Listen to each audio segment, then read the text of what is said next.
एक बाप अपने बेटे को बर्थडे गिफ्ट में उसकी माँ और उसकी नानी की लाश गिफ्ट कर देता है। एक दिन पहले जो हंसता खेलता परिवार था वो आज शमशान घाट में बदल जाता है। शगुन के चलते एक पति ने अपनी बीवी और अपनी सास को कैंची से मौत के घाट उतार दिया।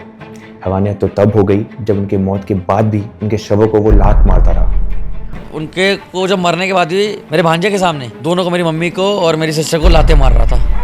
आक्रोश ने इस इंसान को इतना अंधा कर दिया था कि वो भूल गया था वो एक बाप एंड एक पति है एंड उसका एक हंसता खेलता परिवार भी है। एक पिता जिसका काम होता है अपनी फैमिली को प्रोटेक्ट करना, आज कैसे उस पिता से ही फैमिली को प्रोटेक्ट किया जा रहा है। ये कहानी है Rohini sector 17 double murder case. हमें ये पूरा केस समझने से पहले इनकी फैमिली चार्ट समझनी होगी। यह है पुष्कर, एक 16-17 साल का लड़का, एंड यह है उसका फादर योगेश जो कि मेन कल्प्रिट है। यह है पुष्कर की माँ प्रिया जो घर की बैकबोन है, एंड यह है पुष्कर का छोटा भाई चिराग, एंड यह है पुष्कर की नानी कुसुम, एंड यह है पुष्कर के दो मामा। 28 अगस्त 2025 इस दिन पुष्कर के छोटे भाई चिराग का बर्थडे था। घर में एक छोटा सा सेलिब्रेशन रखा गया। इस मौके पर प्रिया एंड योगेश ने डिसाइड किया कि वो फैमिली के साथ मिलकर ये दिन सेलिब्रेट करेंगे। इस सेलिब्रेशन के लिए उन्होंने पुष्कर की नानी कुसुम को भी बुलाया। नानी अपने दोनों बेटे यानी पुष्कर के मामा जी के साथ घर पर आई। नानी की साइड से और भी रिलेटिव्स पार्टी में शामिल हुए। चिराग को काफ़ी सारे गिफ्ट्स एंड शगुन के लिफाफे भी मिले। सबने पार्टी एंजॉय किया, केक कटिंग किया।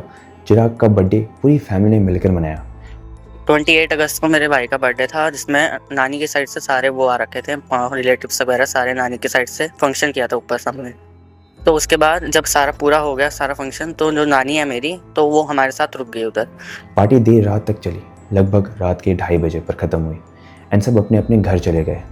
29 अगस्त सुबह 4 बजे जब पुष्कर के दोनों मामा एंड अदर फैमिली मेम्बर जाने लगे तो उन्होंने अपनी माँ यानी कुसुम को भी अपने साथ चलने के लिए बोला, लेकिन नानी कुसुम ने फैसला किया कि वो यहीं रुकेंगी। उन्होंने अपने छोटे बेटे से कहा कि वो बहुत थक चुकी हैं एंड वो अभी प्रिया के घर ही रुकेंगी एंड कल आ जाएंगी। 29 अगस्त की सुबह चिराग को दिए गए गिफ्ट्स एंड शगुन खोले जा रहे थे, बट इस बात पर प्रिया एंड योगेश के बीच में कुछ कहासुनी हो गई। उनका बर्थडे था, बेटे का बर्थडे था, तो सब आए हुए थे परिवार हमारा, सब अच्छे से एंजॉय भी कर रहे थे। एवरीथिंग गुड था, मैं इसमें नहीं बोलूँगा कि कोई वो था। फिर उसके बाद जब हम सुबह 4 बजे वहाँ से निकलने लगे, पार्टी करके सब अपने घर जाने लगे, तो मम्मी ने बोला बेटा मैं बहुत थक गई हूँ, मैं यहीं रुक जाती हूँ दीदी के यहाँ, मैं कल आ जाऊँगी। तो हमने बोला ठीक है मम्मी कल आ जाना, हमारे घर में 10 मिनट का फासला है। तो मम्मी ने बोला चलो मैं ना रात में ना बेटा अभी मैं थोड़ी इनकी ना कोई अनबन हो गई है, मैं सुलझा रही हूँ, मैं आ जाती हूँ करके। तो मम्मी ने ऐसा बोला। 29 अगस्त शाम वो छोटी सी बात जो सारे गिफ्ट्स एंड शगुन तक सीमित थी अब झगड़े में बदल चुकी थी। प्रिया और योगेश के बीच काफ़ी बहस होने लगी। योगेश का कहना था जितने का खर्चा हुआ उतने का तो शगुन मिला ही नहीं। झगड़े के दौरान योगेश ने अपनी पत्नी को ग्लास से मारने की कोशिश भी की। उस वक्त पर पुष्कर भी वहीं पर था। वो सामने बैठा सब कुछ देख और सुन रहा था। झगड़े का माहौल रात तक खींचा, पुरानी बातें भी निकाली गई। रात में योगेश चुपचाप बैठा रहा, कुछ खाया पिया नहीं, पर उसकी ज़ुबान से ऐसे अल्फाज निकल रहे थे जो डर पैदा करते थे। अब सब खत्म कर दूंगा, सबको मार दूंगा। 29 तारीख को शाम को मम्मी और पापा का झगड़ा हुआ। किस चक्कर में कि सगन वगैरह ज़्यादा दे दिया, गिफ्ट ज़्यादा दे दिए। तो पापा मम्मी को गिलास से मारने वाले थे, तो वो नानी भी बैठी थी, तो मैं भी बैठा था। मैंने सुन लिया था कि सामने लड़ाई हो रही है। सुबह के टाइम पे मतलब उस रात से ही वो धमकी वगैरह मतलब दे रहा था कि अब पूरा परिवार ख़त्म कर दूंगा, सब खत्म कर दूंगा, ये सब हो जाएगा। 30 अगस्त की सुबह रोज़ की तरह बच्चों को स्कूल ड्रॉप करने का वक्त आया। अक्सर योगेश ही पुष्कर और चिराग को स्कूल छोड़ने जाता था, लेकिन उस दिन योगेश ने उन्हें स्कूल छोड़ने जाने से मना कर दिया। इस बात पर प्रिया या योगेश के बीच में फिर से लड़ाई हुई। पहली लड़ाई अभी तक शांत नहीं हुई थी। नानी जो बेड पर लेटी थी उन्हें बीच में बोलकर फैसला किया और प्रिया को बोला कि तुम आज बच्चों को छोड़ाओ स्कूल। प्रिया ने पुष्कर और चिराग को स्कूल के रिक्शे तक छोड़ा। दोनों स्कूल चले गए। प्रिया घर वापस लौट आई, बट किसे पता था आज वो लास्ट बार अपने बच्चों को देख रही है। पुष्कर का स्कूल में आज हाफ डे था, पर पुष्कर को ये बात पता नहीं थी। 11:30 बजे जब पुष्कर की छुट्टी हुई तो वो घर लौट आया, बट चिराग की छुट्टी नहीं हुई थी अभी और वो स्कूल पर ही था। पुष्कर जब घर के दरवाजे पर पहुंचता है तो वो दरवाज़ा नॉक करता है। काफ़ी देर नॉक करने के बाद भी कोई दरवाज़ा नहीं खोलता है और पुष्कर को घर के अंदर से टीवी की वॉल्यूम काफ़ी तेज़ आ रही थी एंड पुष्कर दरवाजे की दहलीज पर खून के धब्बे पाता है। पुष्कर एकदम घबरा जाता है। उसे समझ आ जाता है कि कुछ तो बहुत बुरा हो चुका है। डर के मारे वो सीधा सेक्टर 24 अपने मामा के घर भागा, लेकिन उस वक्त घर पर कोई नहीं था। अकेलेपन और डर के बीच पुष्कर एक ग्रोसरी शॉप गया और वहाँ से अपने पापा योगेश को फ़ोन मिलाया और योगेश ने फ़ोन उठा लिया। पुष्कर ने पूछा, बाहर खून क्यों है, गेट क्यों नहीं खुल रहा है? योगेश का सिर्फ एक जवाब आया, तू बस घर आ। 30 तारीख को उस सुबह के टाइम पे वैसे पापा ही छोड़ने जाते हैं स्कूटी पे हमें, तो उस टाइम झगड़ा हुआ मम्मी और पापा का कि कौन छोड़ने जाएगा। तो उस टाइम हमें मतलब नानी ने बोला कोई नहीं, मम्मी को बोल रहा कि मम्मी, तो हमें मम्मी छोड़ने गई नाके तक से, रिक्शा पर बैठा के मम्मी वापस चली गई। तो मेरे को नहीं पता था कि आज मेरा हाफ डे है, तो मैं 11:30 बजे ही मैं घर पे पहुंचा। मैं घर जैसे ही पहुंचा मैं कुंडी वगैरह खटका रहा हूँ, गेट वगैरह कर रहा हूँ, बेल बजा रहा हूँ। अंदर से टीवी की वॉल्यूम एकदम तेज़ थी और बाहर ब्लड के स्ट्रेन्स थे। मेरे को कुछ ना कुछ सीरियस यहाँ पे हुआ है। तो मैं यहाँ से सेक्टर 24 यहाँ वाले घर पर आया, मामा के घर। यहाँ पर भी मैंने बेल बजाई लेकिन यहाँ पर कोई रिस्पॉन्स नहीं, यहाँ पर कोई भी नहीं था घर पर, दोनों बाहर थे। तो मैंने यहीं पर पास में एक ग्रोसरी स्टोर है, तो मैंने वहाँ से एक बार फ़ोन किया कि एक बार ट्राई करके देखते हो कि उठा लेंगे। तो जैसे ही मैंने पूछा पापा से कि ये सारा ब्लड स्ट्रेन्स वगैरह क्या है और ये क्या गेट क्यों नहीं खोल रहे, या तू बस घर आ। डर के साए में भी पुष्कर घर वापस आया। गेट खटखटाते ही योगेश ने दरवाज़ा खोला और जैसे ही पुष्कर अंदर घुसा वो नम हो गया। घर की दीवारों, फ्लोर, दरवाजे, हर जगह खून के ट्रेल्स खींचती हुई जा रही थी। पुष्कर अब अपनी लाइफ की सबसे वर्स्ट पॉसिबल चीज़ देखने वाला था जो उसे हमेशा के लिए ट्रॉमेटाइज करेगी। उसने देखा अंदर के कमरे में जो दोनों लाश पड़ी थी उसकी माँ प्रिया एंड उसकी नानी कुसुम की थी। उस पल मंजर इतना भयानक था कि पुष्कर के मुंह से बस एक ही सवाल निकल पाया, ये क्या कर दिया? योगेश ने बिना कोई गिल्ट या रिग्रेट दिखाए बस ठंडे लफ्ज़ों में कहा, मार दिया, जो करना था कर दिया। जब मैं घर आके पहुंचा उसने गेट खोला, मैंने देखा पूरा घर फैला हुआ है, पूरे घर पे ब्लड के पूरे स्ट्रिक्स है और अंदर के रूम में 2 डेड बॉडीज पड़ी है जो मेरी नानी और मेरी मम्मी की थी। पूरे ब्लड स्ट्रिक्स हो रखे, उसके पूरे कपड़े क्या बोलते हैं खून से लटपा, तो पूरे हाथ खून से लटपा, पूरा फेस पे खून हो रखा है, पूरे बालों पे खून हो रखा है। और कहते मैंने बोला ये क्या कर दिया, क्या कर दिया? कह रहे मार दिया मैंने, जो करना था कर दिया मैंने ये सब। पुष्कर शौक में खड़ा रह गया। उसने देखा योगेश के हाथ, कपड़े और चेहरे पर अभी भी खून लगा हुआ है। डर के बावजूद पुष्कर कुछ भी नहीं बोला। उसके दिमाग में बस एक ही ख्याल घूम रहा था, अगर मैं अब रिएक्ट करूंगा तो ये मुझे भी मार देगा। इसलिए उसने खुद को चुप रखा और बस देखता रहा। जब दोपहर के 2 बजे योगेश ने उससे कहा कि चल चिराग को स्कूल से पिक करते हैं, और पुष्कर दिल में खौफ दबाए अपने पापा के साथ चल दिया जैसे कुछ हुआ ही ना हो। तो उस टाइम 2 बजे के करीब मेरे को चिराग को मैं चिराग को लेने, मतलब शांत था क्योंकि मेरे को पता है कुछ भी कर सकता है, इस टाइम कुछ भी कर सकता है ये। हाँ, तो मैं शांत रहा, मैंने ज़्यादा कुछ किया नहीं। तो 2 बजे के टाइम पे चिराग को लेने जाना था, तो मैं और वो चिराग को लेने स्कूल गए। दोनों ने चिराग को स्कूल से पिक किया। चिराग को कुछ नहीं बताया गया। पुष्कर के दिल में तूफान था लेकिन उसने एक शब्द तक नहीं बोला। उसे लग रहा था अगर वो सच बता देगा तो छोटा भाई इमोशनल होकर रिएक्ट कर देगा और पापा दोनों को ख़त्म कर देंगे। तीनों सीधा सेक्टर 5 योगेश के चाचा के घर गए। यहाँ योगेश ने सिर्फ अपने चाचा को इतना बताया कि घर में थोड़ी सी झगड़ा हुई है, इन बच्चों को थोड़ी देर के लिए रख ले, लेकिन उसने मर्डर का जिक्र तक नहीं किया। चाचा ने रखने से साफ मना कर दिया। छोटा मोटा झगड़ा भी हुआ और फिर उन्होंने बच्चों को वापस भेज दिया। वहाँ से सीधा योगेश अपनी स्टेप मदर के घर गया बच्चों को रखवाने के लिए, बट गेट खोला ही नहीं गया। ना कोई रिस्पांस मिला, ना अंदर जाने दिया गया। तो पापा मतलब उनकी पूरी ब्लड वगैरह, हाथ में ब्लड था, फेस पे ब्लड, मतलब मुंह पे ब्लड था पूरा। तो उन्होंने हाथ वगैरह धोए, बाथरूम में कपड़े वगैरह चेंज करके हम भाई को लेने गए अपने। तो वहाँ से हम फिर गए सेक्टर 5 गए हम, मतलब पापा के चाचा है वहाँ पे गए। वहाँ पे भी उन्होंने मतलब रखने से मना कर दिया, मतलब यही बताया था कि सिर्फ झगड़ा हुआ है तो रख लो, तो वहाँ पे उन्होंने रख दिया, मना कर दिया। फिर हम दादी के आ गए, दादी वहाँ पे भी कोई भी नहीं था, वहाँ किसी ने मतलब गेट नहीं खोला, बेल बजाया, किसी नहीं खोला। उसके बाद योगेश दोनों बच्चों को लेकर सीधा सेक्टर 16 केन के पुलिस स्टेशन गया। बच्चों को बाहर वेटिंग हॉल में बिठाकर योगेश अंदर ऑफिसर से ऑफिस में मिलने गया। थोड़ी देर बाद योगेश बाहर आया और पुष्कर ने पूछा, आपने बता दिया? तो योगेश ने बोला, मैंने सिर्फ इतना बताया है कि घर में झगड़ा हुआ है, अभी तक बस वही बोला है। पुष्कर पुलिस स्टेशन में भी डर एंड शॉक के मारे चुप रहा। हम गए केएन के कार्ड जो सेक्टर 16 में थाने, वहाँ पे गए। वहाँ पे जब अंदर हमें तो बाहर शेड में जो वेटिंग हॉल है वहाँ बैठा दिया था, अंदर पापा थे। तो जब बाहर आए तो हमने पूछा कि बता दिया, सब कर दिया? कह रहे कि मैं सिर्फ ये बताया कि झगड़ा हुआ है, अभी तक यही बताया। इसी के पैरेलल एक और कहानी चल रही थी। शाम होने लगी थी। नानी कुसुम के दोनों बेटे अपनी माँ को बार बार कॉल कर रहे थे, लेकिन ना माँ का फ़ोन उठ रहा था, ना बहन प्रिया का, ना बच्चों का, ना योगेश का। एक घर में 4 फ़ोन और फ़ोन उठाने वाला कोई नहीं। पहले नहीं लगा दोपहर का वक्त है, सब सो रहे होंगे, बट जब काफ़ी टाइम बाद कोई रिप्लाई एंड कुछ नहीं आया तो उनका शक गहरा होता गया कि कुछ तो गड़बड़ है। अब सुबह जब मम्मी को कॉल कर रहे हैं ना, तो ना मम्मी फ़ोन उठा रही है, ना मेरी बहन फ़ोन उठा रही है, ना उसके बच्चे, ना जीजा मेरा फ़ोन उठा रहा था, कोई फ़ोन नहीं उठा रहा था। तो हमें घबराहट हुई कि यार ऐसा कैसे हो सकता है कि 5 बंदे फ़ोन ना उठा रहे हो। बेचैनी में दोनों मामा सेक्टर 17 योगेश के घर पहुंचे। नीचे पहुंचते ही उनकी नज़र पड़ी योगेश की स्कूटी पर जो वहां खड़ी थी। उन्हें लगा योगेश भी घर पर ही होगा। दोनों भाई ऊपर चढ़े और देखते हैं कि दरवाजे पर तो ताला बंद है, बट फिर इनकी नज़र दरवाजे पर पड़े खून की ओर गया और वो समझ जाते हैं कि कुछ तो बहुत बुरा हो चुका है।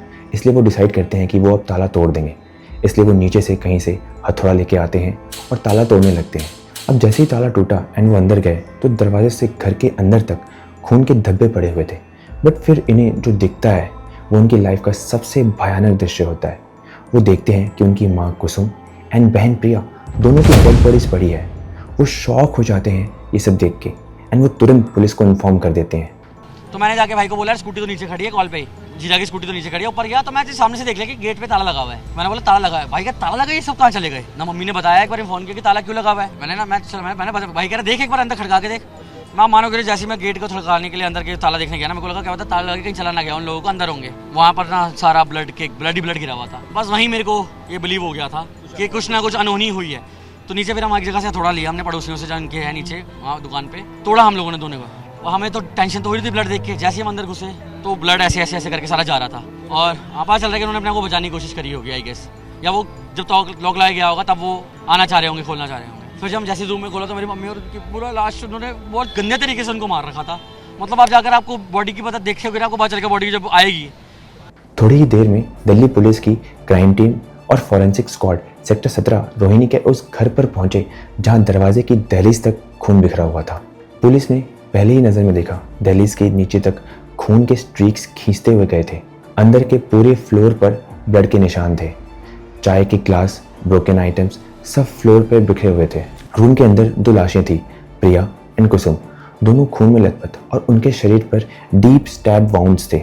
पहले पुलिस को शक हुआ था कि चाकू या नाइफ से वार हुआ होगा, मगर फॉरेंसिक ने वाउंड्स को क्लोजली एग्जामिन किया और देखा गर्दन और अपर बॉडी पे irregular blunt ended puncture marks थे। ये वाउंड्स नाइफ के शार्प एज से मैच नहीं हो रहे थे।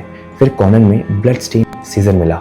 यही वो पॉइंट था जहां पुलिस ने कंफर्म किया कि जो मर्डर है वो सीजर से किया गया है। प्रिया के भाई का कहना था प्रिया की आंख को ब्रूटल तरीके से नुकसान पहुंचाया गया, बट बाद में पुष्कर ने इस बात की पुष्टि की कि आंखों में खून जाने की वजह से आंख ऐसे दिख रहे थे जैसे कि वो डैमेज किए गए हों। बॉडी के डेड थे, दोनों डेड थे और मतलब ब्लड सूख चुका था, मतलब ब्लड फैर बहुत ज्यादा हो गया और सूख चुका था। हाँ ऑर्गन्स भी काट, मतलब ऑर्गन्स तो निकाले, मतलब आँख में वो थोड़े से मतलब ब्लड जो है जम चुका था, वो ये चीज़ थी। मतलब ऑर्गन नहीं निकाला, फर्स्ट टाइम लगा कि ऑर्गन वगैरह निकाल लिया आँख से, लेकिन वो ब्लड के वो थे, मतलब जम चुका था ब्लड। घर में जगह जगह खून के स्ट्रीक से क्लियर था कि दोनों ने बचने की कोशिश की थी, पर बंद दरवाजे की वजह से गिरती पड़ती अंदर ही कोलैप्स हो गई। टीवी की वॉल्यूम पूरी तरह से लाउड थी, शायद ताकि पड़ोसियों को चीख सुना ही ना दे। प्रिया एंड कुसुम के मरने के बाद भी योगेश उनके शवों को लात मारता रहा। ये शो करता है योगेश ने गुस्से एंड हैवानियत की सारी हदें पार कर दी थी। और इवन मुझसे बताया कि जब वो मर भी गई थी तब भी उनके को जब मरने के बाद भी मेरे भांजे के सामने दोनों को, मेरी मम्मी को और मेरी सिस्टर को लाते मार रहा था। मतलब मरने के बाद उनको लाते मारा था उसके सामने। जब तक पुलिस क्राइम सीन पे पहुंच के ये सब एविडेंस कलेक्ट कर रही थी, तब तक योगेश पुष्कर एंड चिराग को लेके सीधा रोहिणी के कोर्ट पहुंचा। योगेश एक वकील के साथ सड़क पर ही सरेंडर के पेपर्स बनाने की कोशिश कर रहा था। दोनों बच्चे साइड में चुपचाप खड़े थे। पुष्कर का दिमाग अभी भी उन लाशों के मंजर में अटका था, लेकिन उसके सामने उसके पापा खड़े थे जिसने ये सब कुछ किया था। इस दौरान योगेश ने अपने बच्चों की तरफ देखा और ठंडे खौफनाक लफ्जों में धमकी दी, अगर मेरे खिलाफ कुछ बयान दिया तो तुमको भी खत्म कर दूंगा। पुष्कर और चिराग ने एक दूसरे की तरफ देखा लेकिन कुछ नहीं कहा। उनकी आंखों में बस एक ही सवाल आया, अब हमारा क्या होगा। यहाँ पुलिस कॉन्टिन्यूसली योगेश को ट्रैक कर रही थी सीसीटीवी सर्विलेंस के थ्रू। योगेश रोहिणी के कोर्ट के पास ट्रैक हुआ। पुलिस जो अलर्ट मोड पे थी ऑलरेडी, उन्होंने फाइनली योगेश को अरेस्ट कर लिया एंड दोनों बच्चों को भी बचा लिया। अब योगेश जेल में है एंड उनके सारे केसेस खुले जा रहे हैं, बट उन बच्चों को क्या जो अब अनाथ हो गए। तो फिर हम उसी के साथ हम वहाँ गए, रोहिणी कोर्ट गए। रोहिणी कोर्ट में वो सरेंडर का वो बाहर जो रोड पे ही वकील से वो सरेंडर का वो बनवा रहा था। उधर भी ये बोला कि एक बार बस अगर मैं बाहर आ गया तो तुम चारों को मार दूंगा अगर तुमने कुछ भी मेरे खिलाफ बयान वगैरह दिया। उस टाइम पे उसी टाइम पे मतलब कंप्लेंट वगैरह हो चुकी थी। शाम के 4:30 हो रहे थे तो कंप्लेंट वगैरह हो चुकी थी, मतलब सबको पता चल गया था कि ये सब हुआ है। तो कहने के कारण से पुलिस आ गई और उठा के उनको ले गई और पुलिस स्टेशन से ले गई। ये कत्ल किसी एक दिन गुस्से का नतीजा नहीं था, ये एक लंबे सिलसिले का अंजाम था। 16-17 साल से चलते आ रहे एक जहरीला पैटर्न। हर बार का झगड़ा पुष्कर एंड उसके मामाओं के बयान से समझ में आता है कि योगेश और प्रिया के बीच रोज़मर्रा छोटे छोटे मुद्दों पर झगड़े होते रहते थे। कभी खर्चे पर, कभी शगुन पर, कभी गिफ्ट्स पर और कभी कभी पुराने जख्म में भी खर्च हो जाते थे। पहले भी ऐसी चीज़ें 17 साल से बहुत बार हुई हैं। पहले मेरी बहन का बहुत केसेस के रजिस्टर्ड केसेस है सर, रजिस्टर्ड केसेस है जहाँ पर इसने हमारी बहन के एक टाइम पे सर पे रिवॉल्वर भी रखी हुई है। रिश्तेदार और पड़ोसी दोनों जानते थे कि इस घर की दीवार के अंदर शांति नाम की कोई चीज़ नहीं मिलती। हाँ, मियाँ बीवी का झगड़ा काफी बार चलता था, आस पड़ोस का कोई आदमी बोलता नहीं था और इनका लेन देन पे भी, जो जन्मदिन पे गिफ्ट वगैरह था उन पे झगड़ा हो रहा था। क्योंकि का भाई भी कल आया था तो यही झगड़ा था, वही क्या ससुराल वालों ने दिया मेरे ने और बच्चे के जन्मदिन पे मेरे 60,000 रुपये खर्च हो गए और तुमने कुछ नहीं दिया। सितंबर 2024 में एक बड़ा कलेश हुआ। तब योगेश ने प्रिया को धमकाया कि वो प्रिया के ऊपर तेजाब फेंक देगा एंड उसे जिंदा जला देगा। इस धमकी के बाद प्रिया ने दोनों बच्चों को लेकर 4 महीने तक अपने मायके में पनाह ली। पुलिस की तरफ से उस वक्त योगेश के घर से एसिड की रिकवरी भी हुई थी, छत पर बॉटल मिली थी। लेकिन जैसा हमेशा होता है, माफ़ी मांगने और समझौता करने के बाद प्रिया वापस योगेश के पास आ गई। 4 महीने पहले बहन आई थी हमारे नवंबर में, नहीं सितंबर में, लास्ट सितंबर हमारी बहन आई थी हमारे घर के, ऐसे कर रखा। तो हमने भी बोला भाई तू आ जा, यहाँ पर ना उसको इसी थाने में कंप्लेन है, ये उसको ना वो डालने वाला था तेजाब। तो ये तेजाब और ये छत पे पड़ा था। इस मामले पे क्या विवाद ये इनका चलता था, केस ये जो इनके जो झगड़े थे, तेरी माँ का ये कर दूंगा, तेरी बहन का ये कर दूंगा, वो कर दूंगा। उसके बाद ना ये पुलिस में कंप्लेन है इस थाने में ही, और इस थाने में रिकवरी भी है, इस थाने में तेजाब की रिकवरी भी है। क्या कभी सजा हुई ये योगेश? सजा नहीं, हमारी तरफ से तो कभी नहीं। लोगों ने मामला पुलिस थाने में दर्ज कराया था, क्या ये एक्शन हुआ पुलिस की तरफ से और उसको गिरफ्तार? अगर एक्शन हुआ होता ना तो पता नहीं कहाँ होती चीजें। हर बार से पता क्या होता था, कभी वो छोटे वाले न्यायालय वाले कोर्टों में चले जाता था मामला, या रोहिणी कोर्ट में चले जाता था मामला, कोई एक्शन नहीं हुआ सर। आप यहाँ अभी 4 जब लास्ट सितंबर पे तेजाब डालने वाला था ये, और तेजाब की रिकवरी हुई है घर से, छत पे से तेजाब रखा था, रिकवरी हुई है। पुष्कर के मामा जी ने बताया कि योगेश की सबसे बड़ी ऑब्सेशन प्रॉपर्टी थी। उन्होंने कहा, योगेश एक नंबर का लालची था। हमारे घर सेक्टर 5 वाले मकान पर इन्होंने कब्जा कर रखा था। हर बात में पैसा, प्रॉपर्टी और दहेज का मुद्दा निकालते थे। शादी के पहले ही प्रिया के पिता की डेथ हो गई थी। उस वक्त फैमिली ने मजबूरी में रिश्ता मंजूर कर लिया, लेकिन उसके बाद धीरे धीरे योगेश की असली सूरत सामने आई। डिमांड्स, केस और हर वक्त पैसा। सर ये लालची नंबर 1 था, एक नंबर का सर। इसको से हमारा ना एक मकान था सेक्टर 5 में, वो कब्जा कर रखा था इन लोगों ने। तो ये चाहता था कि कैसे भी करके हमारे हाथ आ जाए। पर सर अब हमारे जैसे है ना, इसका प्रॉपर्टी को लेकर के विवाद होते रहे। पहले हुए थे, वो पहले होते थे, पहले बहुत होते थे। पर ये हर बार मेरी बहन को ना चीज़ों को ताने देता था। सिर्फ प्रिया ही नहीं बल्कि बच्चे भी जुल्म के शिकार थे। पुष्कर ने अपने इंटरव्यू में बताया कि पापा उन्हें भी मारते थे। बच्चों को मारता था। बच्चों से पूछना है बात, बच्चे तो पक्का बच्चों से पुलिस वालों ने पूछा है। आप बच्चों को भी मारा है। बच्चे आप इससे इतना डरते हैं ना, आप बच्चे इतना डरते हैं कि आप ये देखो ना कि बच्चे बॉडी देख के वो साजिश के चले गए। बॉडी देखी एक बच्चे ने, बड़े वाले ने, उसको ये डर लग गया कि अगर मैंने कुछ भी। घर में मारपीट सिर्फ एक आदत बन गई थी। इसी वजह से बच्चे हमेशा खौफ के साए में ही रहते थे। योगेश के पड़ोसी मनदीप का कहना था, योगेश सनकी टाइप का था। उसका नेचर भी अजीब था। लोगों को पत्थर ईंट मार देना उसके लिए आम बात थी, इसलिए अड़ोस पड़ोस के लोग भी उससे डरते थे। इवन थाने में भी कई बार इसके खिलाफ कंप्लेन रजिस्टर हुई थी, लेकिन वहाँ से भी अक्सर कॉम्प्रोमाइज़ करा दिया जाता था। सर मेरा नाम मनदीप है और झगड़े रेगुलर होते रहते थे, जो आस पड़ोस की नज़र में भी थे। आस पड़ोस को पता था कि रेगुलर झगड़े होते रहते हैं। इसकी वजह से आस पड़ोस अपने बीच में आया नहीं। आज भी इस तरीके से झगड़ा हुआ, उनको लगा कि नॉर्मल झगड़ा ही हो रहा होगा, बट वो कुछ ज़्यादा ही बढ़ गया। जो आरोपी है योगेश, उसका नेचर कैसा है, स्वभाव कैसा है? सर सनकी टाइप का नेचर है। अभी भी वो थाने में बैठा हुआ है तो इस तरीके की हरकत ही दिख रही है उसकी। मैंने मारा है, ये करा है, वो करा है। तो सनकी टाइप का नेचर था उसका। नेचर बहुत ही अजीब सा नेचर था। लोग आस पड़ोस तो डरता था उससे। आस पड़ोस जो केसों में फंसा रखे हैं, किसी पे लोगों को ईंटें मार देता था, इस तरीके का नेचर था उसका। ये कहानी सिर्फ योगेश तक सीमित नहीं है। उसके खुद के घर का इतिहास भी अंधेरे से भरा हुआ था। फैमिली के बयान में बार बार ये बात सामने आई कि योगेश और उसके पिताजी के बीच के संबंध भी काफ़ी अच्छे नहीं थे।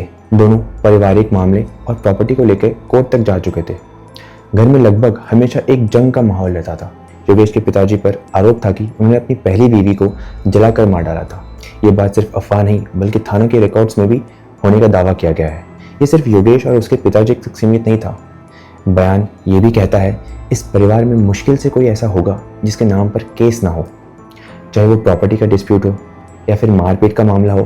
केस और एफआईआर इन लोगों के ज़िंदगी का हिस्सा बन चुके थे। तो इनकी पूरी फैमिली अगर आप देखोगे ना सर, तो जिनके पिताजी है ना, जिनके पिताजी वो स्वर्गीय आसिया मर चुके हैं, उन दोनों में इस बाप बेटे के बीच ना बहुत केस थे।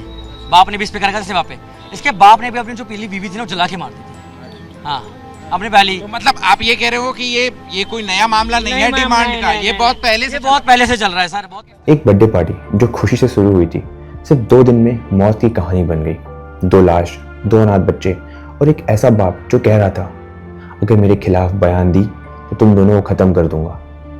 यह था Rohini sector 17 double murder case. एक ऐसी कहानी जो सिर्फ कत्ल ही नहीं बल्कि एक इंसान के अंदर के हैवान को बाहर ले आया।